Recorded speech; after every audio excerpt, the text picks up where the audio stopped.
দর্শক, voice of people with কাজলের পক্ষ থেকে জানাই অভিনন্দন।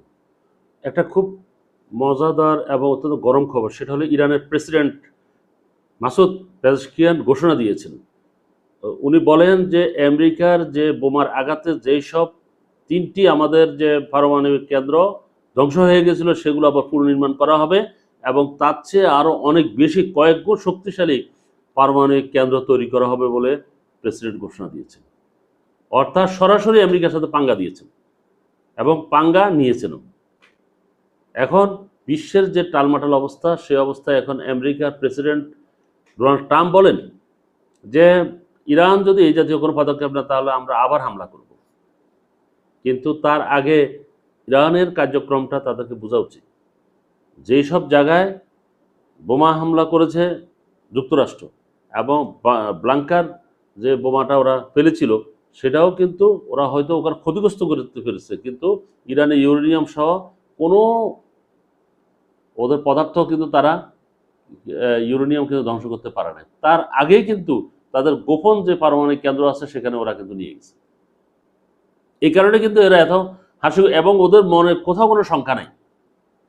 ওদের ধারণা যে আরো এসে মারো, আমাদের যে পারমাণবিক কেন্দ্রের উপর আরো বোমা মারো, কোনো অসুবিধা নেই, কারণ সেখানে তো আসলে ভিতরে কিছু নেই। কারণ তারা ওটা ছিল একটা পরীক্ষামূলক।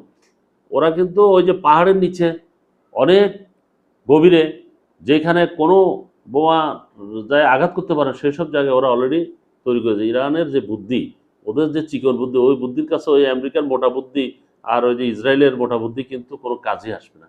এবং ওরা এখনো পর্যন্ত নির্দিষ্ট করে বলতে পারে না যে অমুক জায়গায় যে পারমাণবিক বোমা ইয়াটা আছে, কেন্দ্র আছে।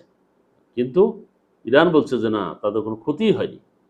অর্থাৎ ইউরেনিয়াম যে ব্লাঙ্কার যে বম ওখানে ক্ষেপণাস্ত্র হামলা করেছিল, আসলে এটা ধ্বংস হয়ে সেখানে ইউরেনিয়াম বিকিরণ হওয়ার কথা ছিল, কিছুই হয়নি। আমেরিকার বিজ্ঞানীরা বিভিন্ন পরীক্ষা নিরীক্ষা করে দেখলো যে ওখানে আসলে কোনো বোমা ব্লাস্ট হয়নি, পারমাণবিক কোনো ক্ষতি হয়নি ওই কেন্দ্রে। অর্থাৎ শুধুমাত্র অবকাঠামো ধ্বংস হয়েছে। দেখেন কি অবস্থা হয়। এখন কিন্তু তারা যেই ধরনের একটা হাইপারসনিক ক্ষেপণাস্ত্র যেটা গত সপ্তাহে ওরা উন্মোচন করেছে, অর্থাৎ এটা পারমাণবিক বোমা সহ সরাসরি ওরা আমেরিকাতে যায় আঘাত করার মতো সে সক্ষমতা অর্জন করেছে। এটা আমেরিকার জন্য ঘুম হারাম করার অবস্থা। দেখা যাক কি হয়। দর্শক, ভালো থাকবেন। আল্লাহ হাফিজ।